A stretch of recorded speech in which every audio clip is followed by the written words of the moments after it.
This is the Lone Crater YouTube. We hope this video helps. You begin by powering the high-focus camera and confirming basic connectivity.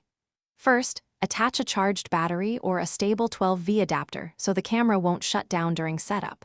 Next, connect via USB-C or Ethernet depending on your workflow. Use HDMI only for monitoring.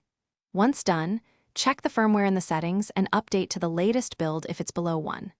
2. Because firmware fixes connectivity and stability. Make sure the lens cap is off before proceeding.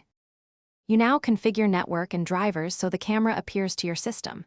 If using Ethernet, set the camera to DHCP for automatic IP or assign a static IP such as 192, 168, 150 to avoid conflicts. This ensures stable remote control. Then install the high-focus driver and grant network and camera permissions on your computer so the OS recognizes the device. Once installed, plug the supplied USB-C cable, open your Capture app, and confirm live view. You finish by validating recording and streaming so you can rely on the camera in production. Record a 10-second test clip to check video quality and audio sync. Adjust shutter, gain, and mic levels as needed. If remote streaming fails, make sure your router's NAT and firewall allow the camera's port or enable UPnP. This often fixes reachability.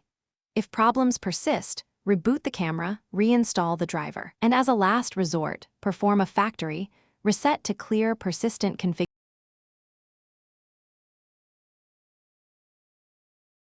Thanks for watching. Consider subscribing if we helped you.